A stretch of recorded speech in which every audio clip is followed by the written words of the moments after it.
Mivavaka isika indreto izay olonao Andriamanitra efa nantsoinao tamin'ny anaranay tsiraray avy nofoazonao koa tsy tamin'ny toromasony nofy ihany fa tamin'ny toromasony fanahy indrindra ary dia notarianao lalana ho tafahoana aminao amin'ity fotoana ity.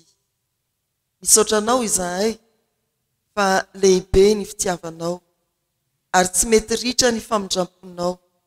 Mbola mitaonanay ho amin'ny fibebahana marina izany ho ankehitriny mandohalika eo am-potry ny azo fijalian'i Jesosy Kristy izahay mitondra ny tsy fahatanterahanay tsiraray avy mba ho avelanao, manatitra ny fahotan'ny firenenay mba tsy ho isainao izany ary indrindra Tompo amanginao amin'ny famelan-keloka ny fiangonanao mba ho masinao anao indray izany fiangonana izany. Dia misaotranao no ny anirahanao ny fanahy masina ao anatinay hampahatoky anay ny famelan-keloka tonononao ary mankasitraka sahady mombanao koa amin'ny alalan'ny fanahinao masina itony fotoana itony azonay mitombo amin'ny fahalalana ny sitraponao ary manana faharesen-dahatra misimisy kokoa iaina ny teninao. Amin'ny anaran'i Jesosy Kristy no anonanay ny vavakay. Amen. Ny Mika 4:1-10 hatramin'ny farany. Mika 4:1-10 hatramin'ny 4:12. Isika rehetra hiara-maka izany amin'ny anaran'ny Tompo manao hoe: ary ankehitriny dia tafangona hamely anao ny firenena maro izay manao hoe aoka lamba araka ziona ary aoka ny masontsika ho faly mijery azy. Kanjo tsy fantatry reny ny hevitry Jehovah fa azo ny fisainany fa efa nanangona azy toy ny amboara ho ao ampamilona izy. Mitsangana ka miveleza ary ziona zanaka vavy fa nitandrika ao ataoko vy ary nikitronao ataoko varahana. Ka noritoro firenena maro ianao dia atolotrao ho an'i Jehovah ny hareny ary ho an'ny tompon'ny tany rehetra ny fananany. Koa mivory ho andihany ianao ry zanaka vavy ny andihany, manao fahiranao antsika izy, mamely tsorakazo mitakolaky ny mpitsara ny Israely izy. Amen. Ray masino manamasina anay amin'ny fahamarinana, ny teninao no fahamarinana. Amen. Miara-mandinika ny soratra masina izahay ry Tompo, anao ny teny, ianao ny tompony heviny ary dia miantetra feno sy tanteraka aminao izahay. Amin'ny alalan'ny fanahy masina dia ahorenao anatinay ny finoana marina anao. Amin'ny anaran'i Jesosy Kristy. Amen. Miara-mipetraka isika ry havana. Mika araka ny karatra mofinaina sy ny vaky teny efa niarahantsika teo dia ny bokin'ny Mika no iombona antsika amin'ny fandinihana soratra masina izao maraina izao. Ndao ary aingakaingany ohatry ny mahazatra. Inona ny tena manamarika ao?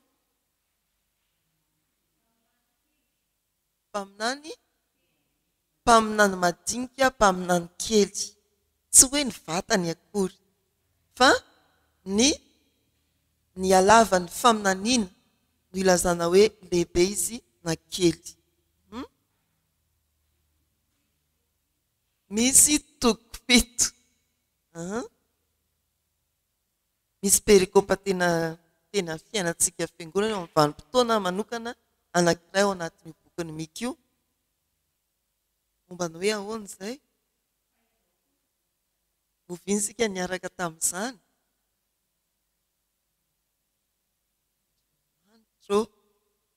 Voaviana io soratra masina iny ny rahantsika.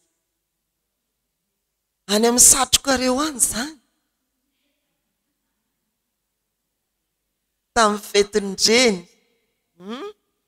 Fa misy perikôpa krismasy ny filazana ny bokin'ny Mika. Io ambanin'ny mofinainantsika io e. Fa ianao ry Betlehema Efrata, izay kely tsy tokony ho isan'ny arivon'ny Joda akory. Perikôpa krismasy io tsy tokony ho adinotsika. Inona koa? Anotokantrano ve izany? Momba ny fanambadiana ve izany?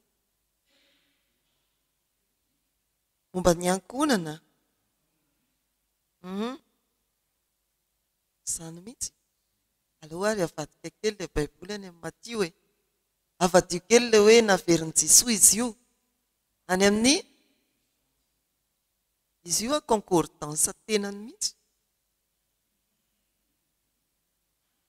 Avadio hoe ao mba iarahantsika mijery zany.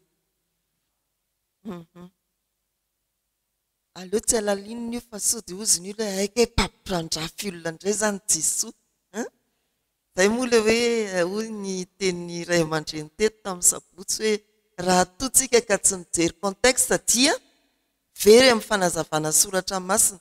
Dia io fotsiny no tsongainao dia isy anangana sekta indray medy amin'ny Ray aman-dreninao sy ny rafozam-bavinao ianao. Fa tsy maintsy mijery ny zavatra manodidina sika. Zay ny antony masarobidy ny fiarahamandinika soratra masina tahaka izao.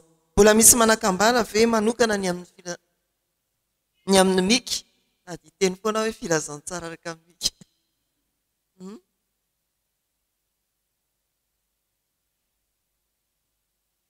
Tsisy afaka mandroso zany sika.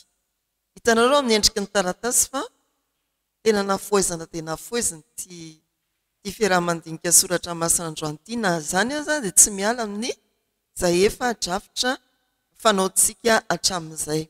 Hijery aloha sika ny bokyny mika mpaminany.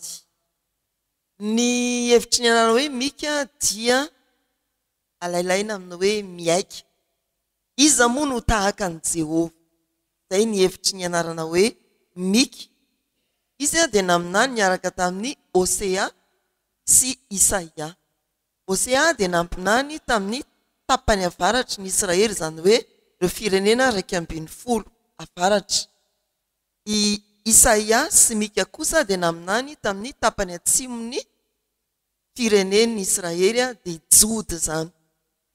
Fa nampiavaka ny Isaia sy Mika, Isaia dia nitodika tamin'ny mponina andrenivohitra ary i Mika dia tany amin'ny faritra ambanivohitra no niasy. Raha ohatra zany hoe atao ny saodaparitahan'ny Antananarivo dia inona no lazainareo amin'izany? Faritra andrefana sy faritra atsinanana. Zany mantsy ny lazalazain'ny olona. Ny mitondra fiangonana andrenivohitra zany dia karazandry Isaia. Ny mitondra fiangonana ambanivohitra dia karazandry Mika tamin'ny andron'ny Isaia sy Mika. Zay. Avy aiza ary ty Mika ty? Ao amin'ny toko voalohany andininy voalohany dia misy filazana momba azy. Anara-tanàna ohatry tsy fandre mihitsy izy io saingy mba tiako jerenareo. Mika Morastita. Moraseta fa tsy Moreseta ry nisoratako ery azafady fa amin'ny alina moa miasa dia mandroronga mba maso. Moraseta ilay izy fa tsy Moreseta. Io tanàna io dia tanàna somary ambanivohitra ao Joda, mikitsaka kely manodidina ny 70 kilometatra miala ny renivohitra. Raha metsinanina zany tsika ny lalam-pirenena faharoa dia tokotokony ho any aninona? Anjakandriana ve? Ambatolaona ve? Ohatran'izay. Dia tsy raha ny amin'ny lalam-pirenena fahaefatra dia any amin'ny faritra andrefana mihitsy zany. Any Mahitsy. Any amin'ny faritra Mahitsy iny. Dia tahaka izay. Avy any ny aviany. Ny fotoana izay naminaniny sy ny toerana naminaniny dia araka voalaza teo tao amin'ny firenen'ny Jody izy naminany tokony ho tamin'ny 500 hatramin'ny 1700 talohan'ny Kristy. Izany hoe 70 taona no naminaniny. Eo efa tantara moa dia daty manodidina foana ny antsika fa tsy misy hoe tena ohatran'ny taonanao io tena hoe azo lazaina hoe izao taona ianao 580 taona ny fahaleovantenan'i Madagasikara. Fa rehefa tantara dia manodididina eo. Ny andininy fototra ao dia ny Mika toko fahaenina andininy faharoa avadio kely ny baibolitsika. Izao no voasoratra amin'ny anaran'i Jesoa. Mihaino ny adin'i Jehova ianareo ry tendrombohitra, sy ianareo ny fanorena matezan'ny tany fa Jehova manana ady amin'ny olony eny amin'ny Israely no hifandaharany. Rehefa miteny hoe tendrombohitra moa ny soratra masina dia indraindray milaza fiavonavonana, tendrombohitra avo iny izay ny heviny, milaza fiamboniny. Dia eto koa ny soratra masina hoe fanorena matezan'ny tany, ohatran'ny hoe ny fieritreretana fa tsisy oatra azy eto ambonin'ny tany, petraketo ve izy sy ny sisa. Fa amarin'ny tompo eto fa ny tompo dia vonina hiatrika ny reny rehetreny avonavona sy ny sisa ary indrindra tezitra amin'ny zanak'Israely izy. Hojerentsika eo ambany eo inona ny matezitra an'Andriamanitra amin'ny zanak'Israely. Ny fotoana sy ny toerana nanoratana ny bokin'ny Mika dia tokony ho teo amin'ny fahataperan'ny faminaniny 1700 makeo amin'ny 790 talohan'ny Kristy.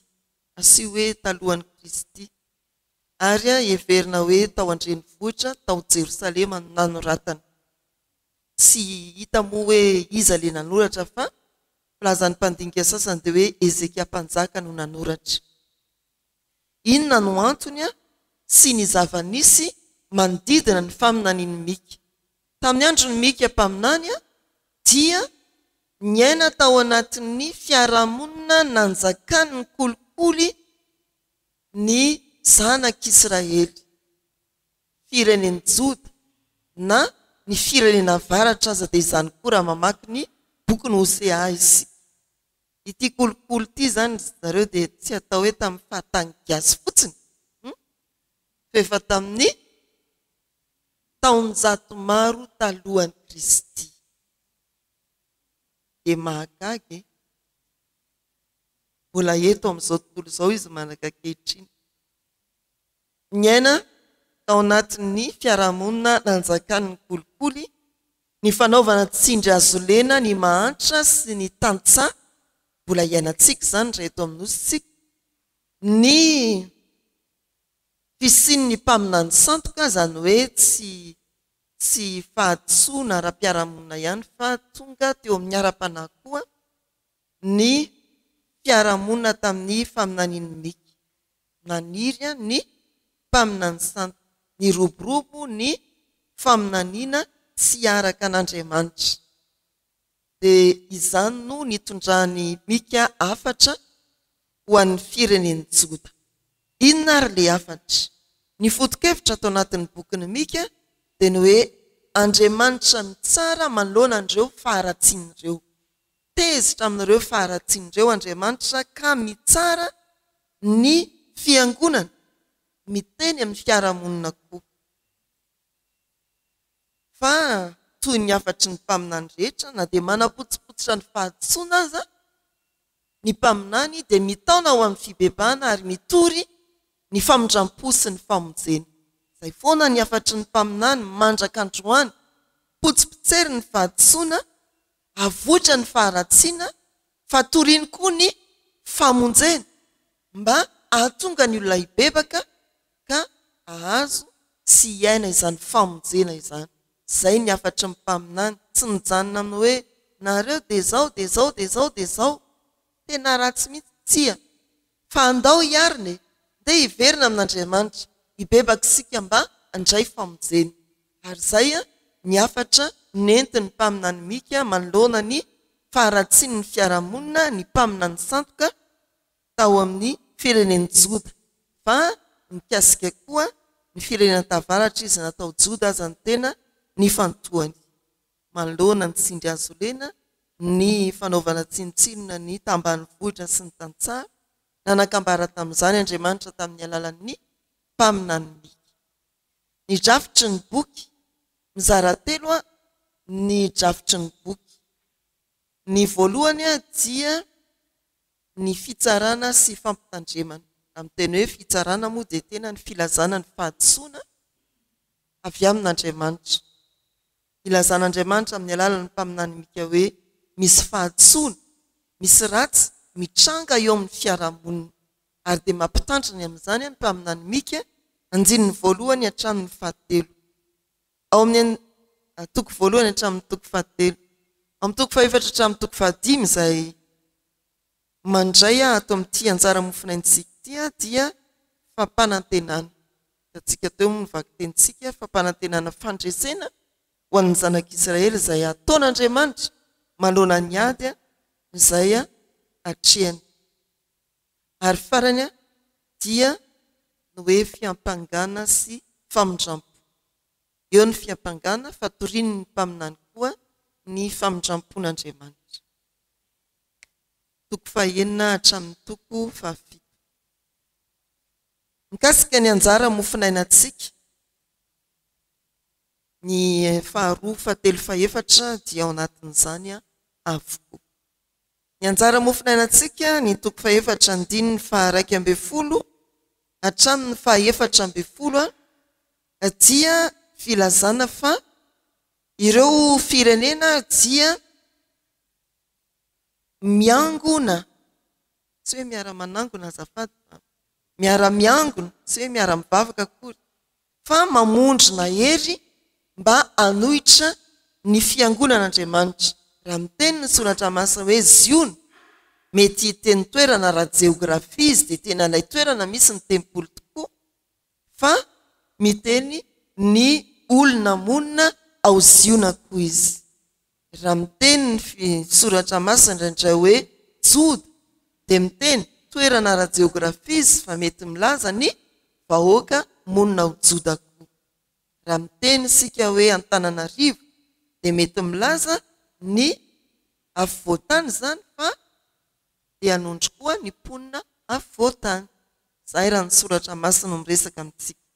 Miteny izany eto ny soratra masina hoe hanohitra ny ziona ny firenena dia milaza hoe hanohitra ny fiangonan'Andriamanitra, hanohitra ny zanak'Andriamanitra, ny jentilisa, ny firenena. Saingy izao ao amin'io anjara mofinainantsika io dia milaza hoe Andriamanitra mihitsy manana an'izany planiny izany mba hanampiteny ny firenena manodidina. Ny fisainan'ny firenena manodidina izany dia hoe ndao hiaraka isika hanapotsika ny fiangonana. Fa ny fisainan'Andriamanitra dia ny hoe ataovy eo izay ataonareo fa nareo no ompitiako. Izay ity anjara mofinainantsika ity raha mamaky isika.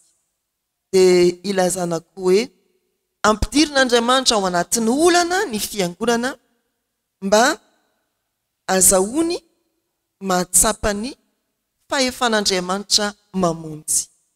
Tena ampidirin'Andriamanitra ao anatin'ny olana ny fiangonana azahoany ny fiangonana mahatsapa hoe manana fahefana monjy Andriamanitra.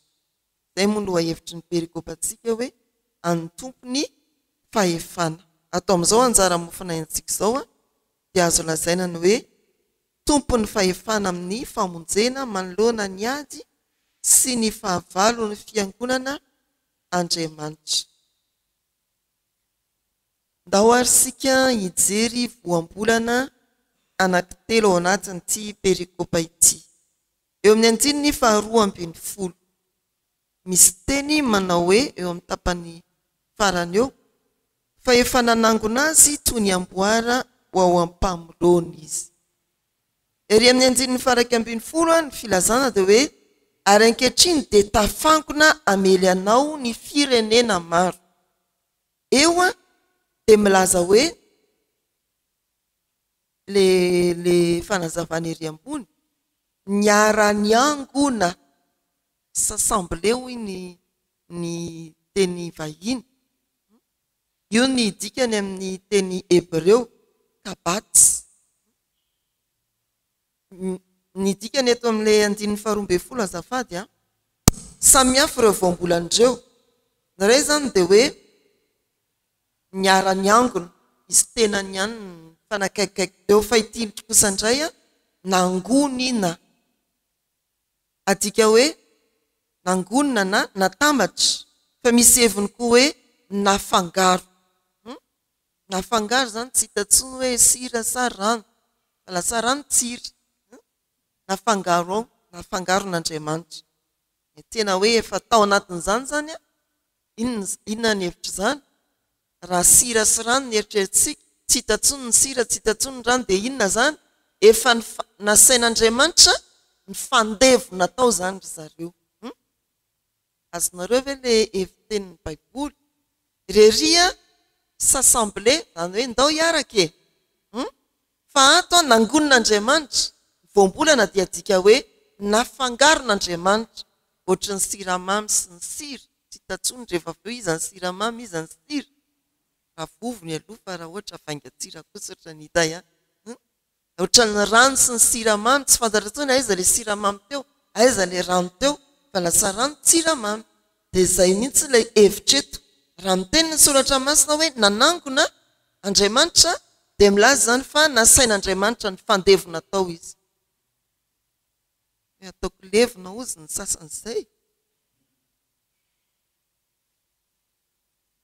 Dia eo amin'ny 9:17 hanorotoro dokaka hoy ny teny Hebreo famaky ireny fa tsy fanoratra averimberina trany.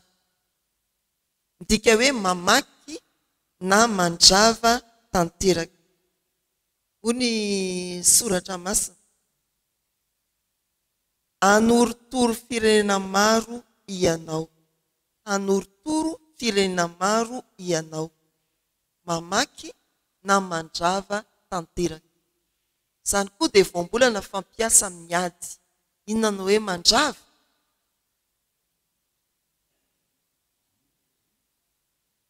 Tena rava mihitsy, tena rava 5-0 rehefa aveo nefara lacrymogène taizandray zany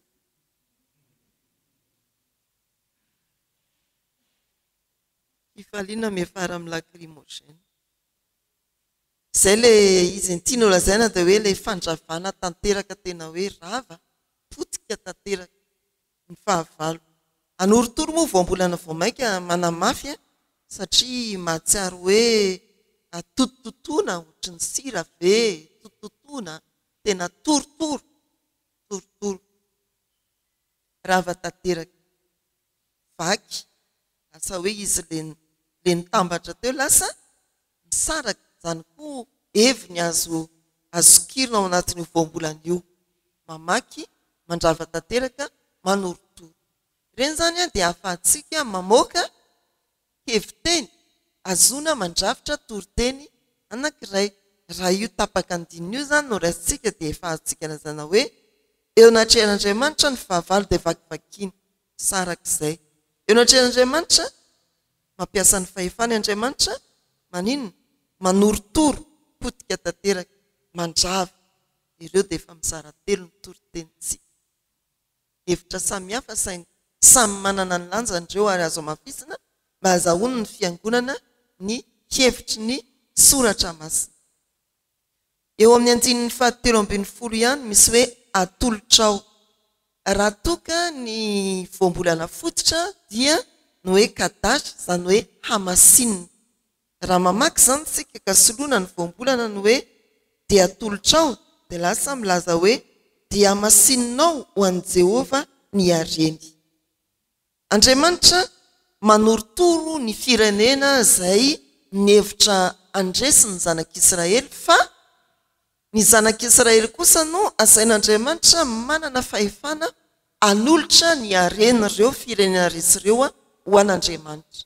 Izy taona rehefa nandresy ny fahavalo ny fanjakan'Israely ka nitenen'ny tompo hoe aza lainareo ny babo sy ny fananany dia mbola naditra ihany ny zanak'Israely hoe aleo tsopotsoponina rangany tsaratsara dia hoentintsika tezitra Andriamanitra. Manome fahefana ny fiangonana andray andraikitra feno amin'ny haren'ny babo Andriamanitra. Ahoana re zany raha amin'izao fotoana izao manao tafika masina sika misy resy lahatra ny filazantsara dia maninona rehefa manolo tena hoy ny olona dia atolony koa ny fananany rehetra. Babony Kristy izy ary mampiasa ny hareny aretsaina. Tsika moa rehefa hoe harena dia le materialy ihany fa misy olona manan-karena ara-tsaina ny are-panany, ny are-tsainy, ny areny ara-materialy, ny areny ara-batana dia azon'ny fiangonana, azon'ny zanak'Israely ampiasaina hanompoana an'Andriamanitra, atolotra sy hamasinina ho an'ny tompo. Izay ilay voambolana anankitelo. Androsika amin'ny foto-kevitra izay azo raisina ato amin'ity anjara mofinainantsika ity dia ho ampiarintsika amin'ny fiainantsika. Hitantsika eo fa raha ny angona, ny rahina na ny tangorona ny firenena amely anyziona dia inona ny vokany? Nofehezan'Andriamanitra izany trangan-javatra izany. Tena hoe eny ary makaneseo nareo fa raisiko an-tanana ny adin'ny zanak'Israely. Izany hoe rehefa mitranga ny zavatra manahirana na mandeha ny tantara mifamaofao ny tsara sy ny ratsy dia tadidio fa mifehezany toe-javatra izany Andriamanitra. Fehezin'Andriamanitra ny tantara. Tsy hoe rehefa tsara ihany vao io ny tanan'Andriamanitra, fa na ao amin'ny zavatra ratsy azy dia ao ny tanan'Andriamanitra. Fehezin'Andriamanitra ny tantarantsika. Mifamaofao ao ny tsara ny ratsy, mampitomany ny mahafaly, fa eo an-tanan'Andriamanitra izany tompon'ny familiana, manana fahefana amin'ny tantarantsika. Ny faharoa dia mila mahatoky ny fifehezan'Andriamanitra ny tantara sika, ohatran'ilay tovolahy kely taingina fiaramanidina, nandeha fiaramanidina dia ny dadany no mpanamory, dia rehefa nikitaontaona ny lalana manomboka mitebiteby ny mpandeha dia efa fantatsika inona ny ataon'ilay tovolahy kely. Izy tsy mba taitra satria ahoana izy dadany manamory. Tsisy mataitra azy zany fa dadany manamory. Ohatran'izay koa na manahoana fiainantsika, mety milangilana, mety mandeha mahitsy, mety miakatra, mety malama, dia tadidio fa Andriamanitra ny manamory ny fiainantsika. Voafehany ny zavatra rehetra mitranga eo amin'ny fiainantsika. Isika no mety tsy mahafehy izany satria mihoatra ny fahafahantsika amin'ny ara-tsaina, amin'ny herin'ny mpinoantsika, amin'ny ara-materialitsika aza ny zava-mitranga, fa Andriamanitra dia mahafehy izany zava-mitranga izany ary mametraka ny teboka tsika kelikely andravitra ny tantarantsika izy, ny zotra ny tantarantsika izy. Ny faharoa, ampiasain'Andriamanitra ny fahavalo. Ampiasain'Andriamanitra ny fahavalo ampitombo anao, hanavaozana anao. Raha mitranga ny zavatra anankiray amin'ny fiainantsika, mety ho fahavalo ara-baka teny, mety hoe miatrika fitsarana ianao voapanga tsy marina, mety hoe fahavalo tena mandratra anao toy ny aretina, dia izao ihany mahareta amin'ireny fitsapandreny. Mahareta amin'ireny fitsapandreny fa ampiasain'Andriamanitra ny fahavalo mba hanehoany ny fahefany mitantana ny tantarantsika. Ampiasain'Andriamanitra ny trangan-javatra ireny mba hanehoany ny fahefany miazana ny tantarantsika. Inona ny fahatelo? Andriamanitra no mpiaro. Aza matahotra ny amin'ny fahavalo. Ny 10:4 dia hoe fifaliana ody tahotray. Ny 9:7 dia hoe reseo ny fahavalonay. Aza matahotra fahavalo. Na iza mipoitra eo mitsangana ho fahavalo, fa tsy hoe atsanganao ho fahavalo.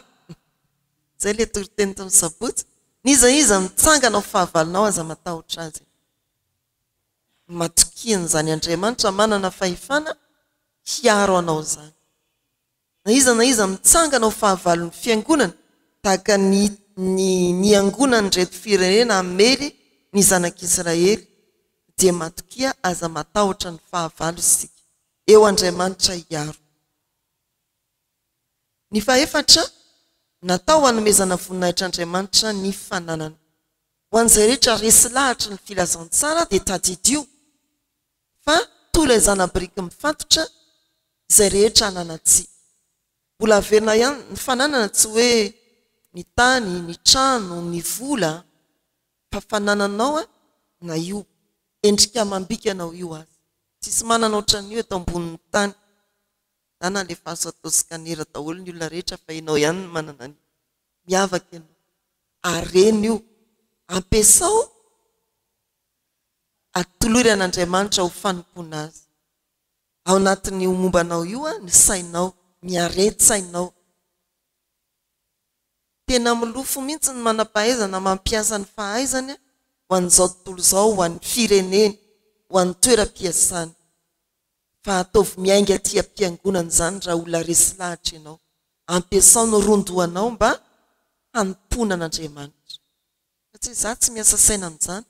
Rehefa nanderitoro-teny aho dia izay. Dia voaraiko ny tsodrano dia mivoaka ny fiangonana.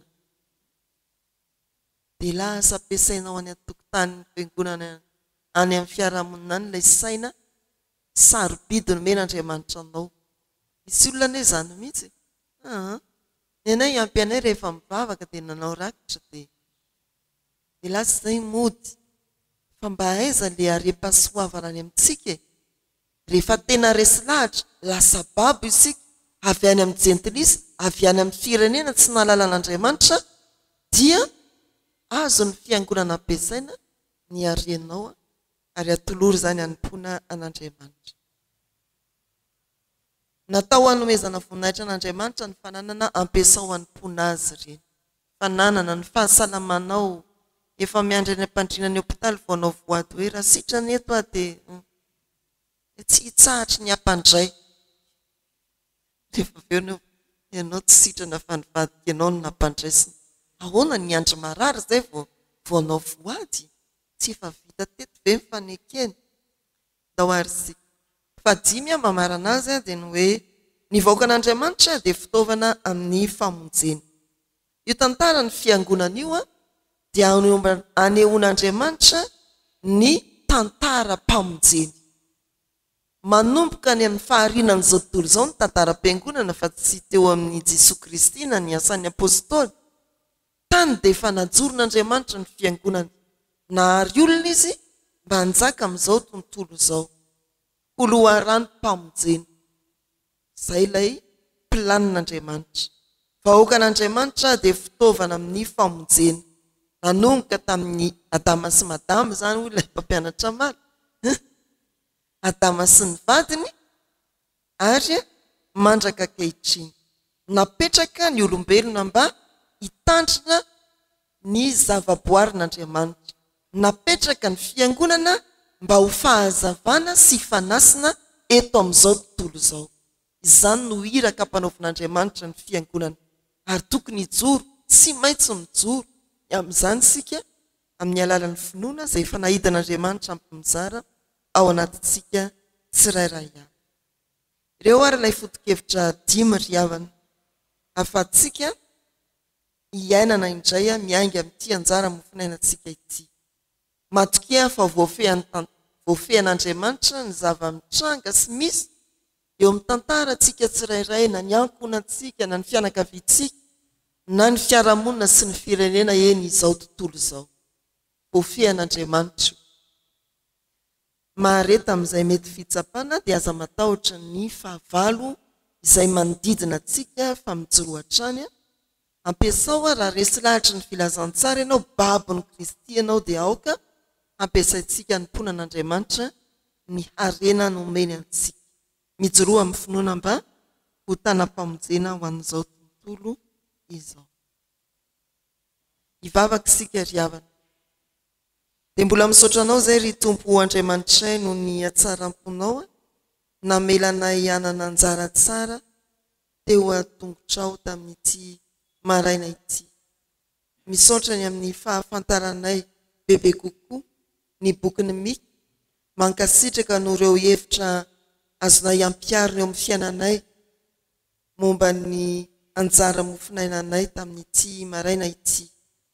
mba hatoky izay tompo fa amin'izay rehetra mifamafo amin'ny fiainanay dia zotra ny tantara voafehan'Andriamanitra mazava tsara zany. Tsy tokony anana fanahiny izay raha tojo ho fitsapana ary sahijoro manoloan'izay mandraona sy manangana anay ho fahavalo. Eny vonina andeha koa ho tanam-pamonjenao ho fahazavana sy fanasina eto amin'ity izao tontolo izao ity. Ampio amin'ny alalan'ny fanahy masina mba hatanteraka ny sitraponao. Tononona eo aminao izao vavaka izao ny mba hitsidianao ny marary rehetra any amin'ny toeram-pitsaboana ny atokantrano eny an-dalambe. Ampitony ny fanahintanana ianao ary hitondra azy amin'ny fahasitranana ahafahany manolotra ny hareny fahasalamany ny tanjaka sy ny heriny ho amin'ny fanompoana ao indray. Manonona aminao ireo manamanjoa izahay mba ho vanginao ka hampahirezinao hanana ny fanantenana ny Kristy efa nandresy ny fahafatesana. Tononinay sy apetraka eo am-pelantananao ireo olana mitambesatra aminay tsiraray avy, ara-ankonana, ara-kasa fivelomana, ara-piarahamonina eny eo amin'ny fanompoana aza tompo, fantatrao miariary izany ary tsy ny olana ihany fa ny olana mahazo ny ankonanay, ny olana mahazo ny mpiara-miasa aminay, ny mpiara-belona aminay, ny izan'izy izy ireny mba hakekezo ampaherezo ny mpanomponao misedry ireny zavatsarotra ireny. Apetraka eo am-pelantananao ny firenenay ao anatin'izao ray volany asaramanitra izao efa nitsidika nanomboka omaly. Arovo ny fandriam-pahaleman'ny firenenay Andriamanitra ary enganery tompo tsy ho adin'ity firenena malagasy ity fa ianao ny tena tompo ny fifaliana dia tsy hosodokany saritsary-pifaliana mety fanarian-dia ao anatin'ny fanitrana ihany izahay fa iantoraka aminao ilay fifaliana tena izy ary tompo ny zavatra rehetra. Apetraka eo am-pelantananao ny fiangonanao ajoro fanasana sy fahazavana tokoa manomboka amin'ny tompon'andraikitra ara-pivavahana na hitondra fivavahana izy ireny na laika ny amin'ireo ankizy sy tanoranao Jesosy Kristy dia ataovy ny tombo ao aminao amin'ny fahendrena araka ny filazantsara, amin'ny finoana marina anatin'ny fampianarana ankasitrahana eo masonao. Jereo koa Andriamanitra ny filofosan'ireo ray aman-dreny amin'ny fitazana sy ny fanabeazana ny zanany, ampisitoany izy ireny anjavela iraviravin-tanana manoloana ny herisetra ny fiarahamonina, mandramby ny zanaka amin'ny toetra tsy araka ny sitraponao. Dia sitrakay Andriamanitra ny manonona ny vavaka nampianarin'i Jesosy manao hoe rainay izay ny an-danitra ho amasinina ane ny anaranao, ho tonga ane ny fanjakanao, atao ane ny sitraponao ety an-tany ho tahaka ny an-danitra. Meo anay anio izay nasahaza ao anay ary mamelany ny elokay tahaka ny namelanay izay meloka taminay. Aza mitondra anay amin'ny fakapanahy, manafahanay miratsy. Anao ny fanjakana sy ny hery ary ny voninahitra mandrakizay. Amen. Raisoary ny tsodrano tononona amin'ny anaran'ny Tompo. Andriamanitra ny fahasoavana rehetra izay efa niantso anareo any amin'ny voninahiny mandrakizay ao amin'ny Kristy rehefa niaritra fahoriana vetivety ianareo dia izy no hahatanteraka sy ampiorina ary ampitoetra anareo. Amen.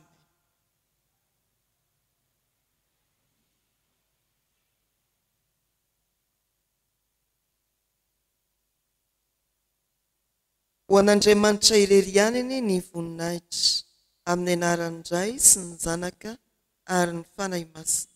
Amen.